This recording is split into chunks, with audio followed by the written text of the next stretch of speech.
네, 오늘의 마지막 시그널 픽입니다. 박성중 더불어민주당 원내 운영수석 부대표 전화로 연결돼 있습니다. 수석님 안녕하세요.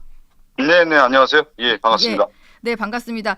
박찬대 원내대표가 선출이 되시면서 2명의 수석을 임명을 하셨는데요. 저희가 조금 전에는 국민의힘 이양수 원내수석을 연결을 했었는데 박성준 수석과 김용민 수석 두 분이 각각 운영수석, 정책수석 이렇게 역할을 나누셨더라고요. 그래서 이게 어떻게 운영이 되는지 궁금한데 그럼 여당이랑 협상은 누가 하시는 건가요? 그 여야 협상은 운영수석이 하는 겁니다. 그러니까 예. 원내 운영 전체적으로 하는 것은 여야 협상이라든가 전체적인 의사 일정 조율은 이제 원내 수석이 하게 되는 거기 때문에 네. 제가 제1차 파트너로서 이제 5월 9일 날 국민의힘에 이제 원내대표가 뽑히고 또 운영수석이 뽑히면 예.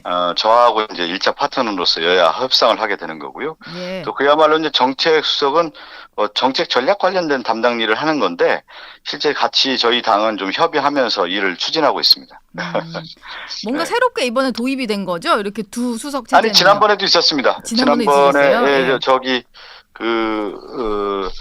저 홍익표 원내대표 시절에도 누구죠? 박주민 의원이 운영수석을 했고 정책수석은 유동수 의원이 했습니다. 원래 예, 이렇게 예. 민주당 분리해서 하시는 예, 거군요. 예, 예, 예. 박찬대 원내지도부에 대한 관심이 뭐 여당에서도 많고 당연히 민주당 내에서도 뭐 기대를 하고 그럴 것 같은데 최우선순위 과제로 두고 계시는 게 어떤 거가 있을지 궁금한데요.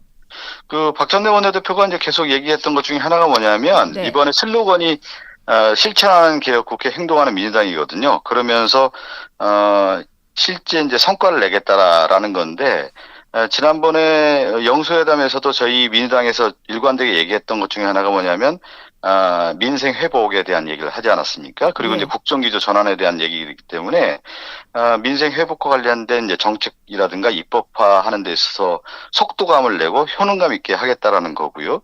또 하나는 이제 윤석열 정권 한 2년 지나고 나서도 지금 국정이 실종되고 있고 상당히 이제 국정기조에 문제가 많기 때문에 특히 이제 특검과 관련된 부분에 있어서는 강력한 리더십을 발휘해서 네. 성과를 내겠다라는 것이 박찬대 원내대표의 큰 그림이다 이렇게 보면 되겠습니다. 예. 네.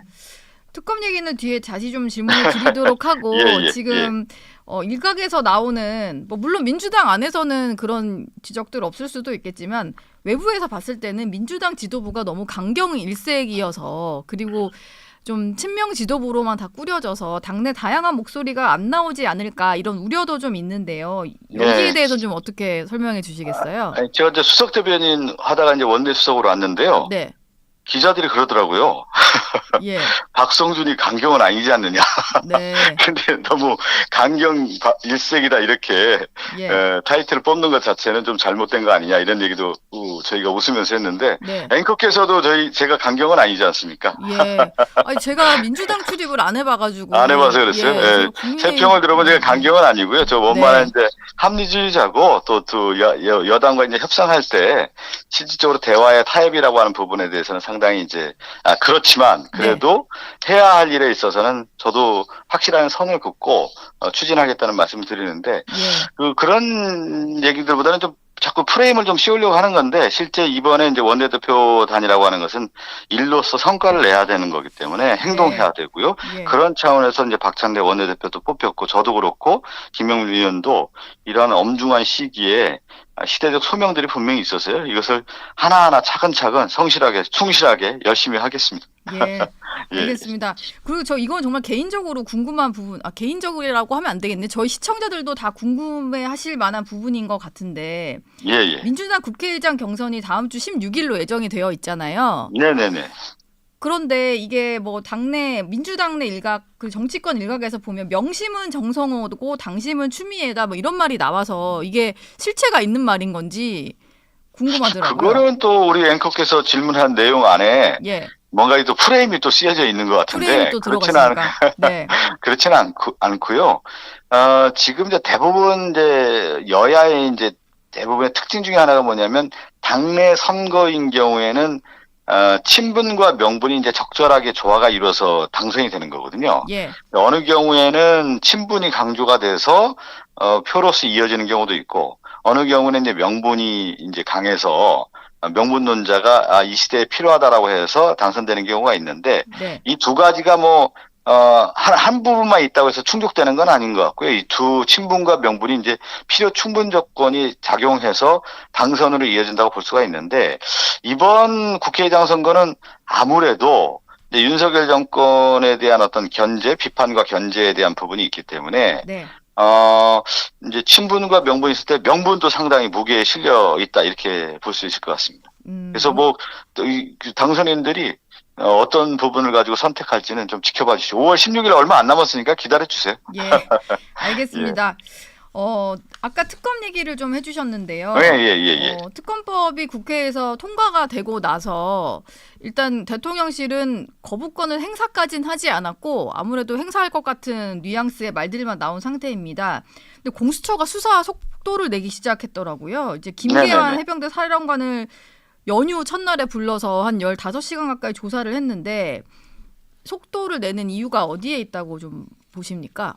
아니, 속도 이미 좀 늦었죠, 사실은요. 왜 그러냐면, 이 해병대원 순직 사건과 관련돼서는 이제 윗선 개입 의혹이라고 하는 부분을 진실규명, 진상규명을 통해서 특히, 이 보수 정부가 됐든 진보 정부가 됐든 가장 헌법적 가치가 뭐냐, 국가 안보고 국민의 생명과 재산을 보호하는 역할인데, 예.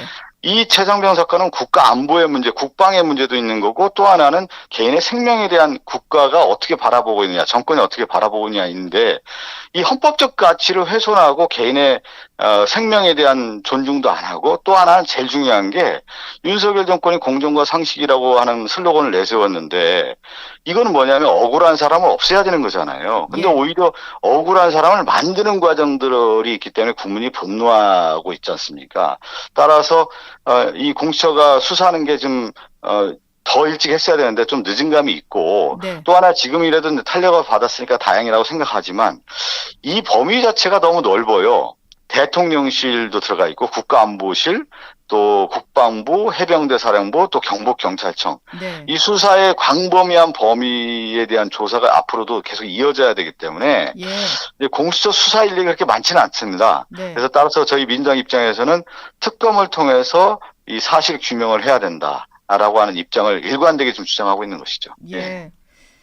제가 자꾸 국민의힘 쪽 질문한다고 생각하실까봐 좀 그렇습니다만 질문 하나만 드려보고 싶은 게요. 말씀하세요. 공수처를 만든 게 민주당이다 보니까 이제 와서 공수처 수사 속도라든지 공수처가 이 방대한 수사를 할 수 있겠냐라고 하면서 특검으로 가자고 하는 논리에 대해서 국민의힘은 특검으로 할 수 있는 거 공수처 만들어서 하자고 공수처법을 일방적으로 통과시켜놓고 왜 이제 와선 또 특검하자고 하느냐 이러거든요. 그거는 국민의힘이 잘못된 생각이죠. 뭐냐면 진실규명과 사실규명의 어느 부분이 더 잘할 수 있느냐에 대한 건데, 공수처는 공수처 나름의 역할을 하는 거고요. 또 이 공수처가 부족한 부분이 있다고 하면 특검을 통해서 보완제로 하는 거기 때문에 실질적으로 이거는 상충되는 문제가 아니라고 봐야 되는 것이죠. 그러한 논리를 펴는 것 자체가 뭐냐면 이 진실규명이 되는 거에 대한 두려움에 대한 반로였기 때문에 그렇게 얘기하는 것이죠. 오히려 국민의힘에서 당당하게 나와야죠. 정정당당하게. 공수처 수사가 미진할 수 있기 때문에 오히려 특검을 통해서 수사하자. 이것은 우리 국민의 제일 헌법적 가치를 수호하기 위해서는 특검이 필요하다. 이렇게 나와야 되는 거 아니겠어요? 국민의힘이? 그것은 제가 볼 때 그런 논리로 지금 국민들을 설득하려고 해서는 국민의 저항만 더 거세질 겁니다. 전제를 한 질문이긴 한데 이 질문을 하나 드리고 싶은데요.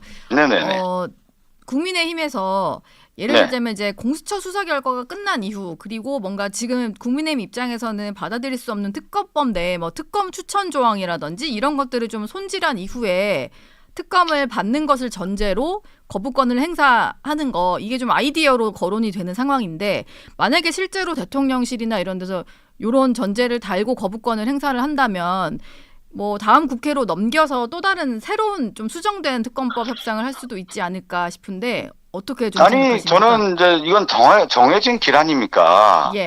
사실 규명과 진실 규명을 해서 국민들에게 의혹을 없애야 된다라는 것이 특검법 아니겠어요? 거기에 가장 부합한 법이 무엇인가를 얘기하면 되는 거고 또 가정법으로 이렇게 하기 때문에 어떻게 하겠냐라고 하는 것은 맞지 않다고 봐요. 지금 저희 민주당에서 계속 얘기했던 게 그 얘기 아닙니까? 지난 대선에서도 윤석열 대통령이 특검을 거부한 자가 범인이라는 얘기를 하면서 그 수사에 대한 의지, 권력자도 수사를 받아야 된다 이렇게 얘기를 하지 않았습니까?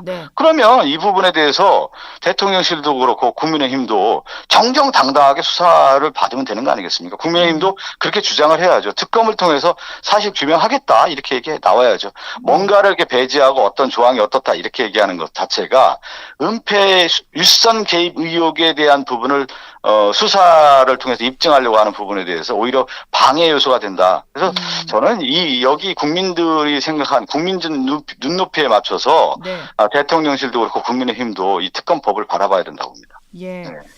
마지막 질문도 하나 드리겠습니다. 네네네. 이게 제가 예, 예. 원내 수석이셔가지고 앞으로 뭔가 여야 협상에 상당히 중요한 역할을 하실 거라 질문이 좀 이런 쪽으로 많이 가는데 이원석 검찰총장이 김건희 여사 명품백 의혹에 대해서 수사를 지시를 했거든요. 이게 지금 네네. 특검도 민주당에서 추진을 하고 계신 거라서 그러다 보니 민주당에서는 이게 좀 특검 거부하려고 명분 쌓는 거다 이렇게 보이시는 것 같아요. 어떠세요? 갑자기 명품백 아니, 의혹 수사하는 거.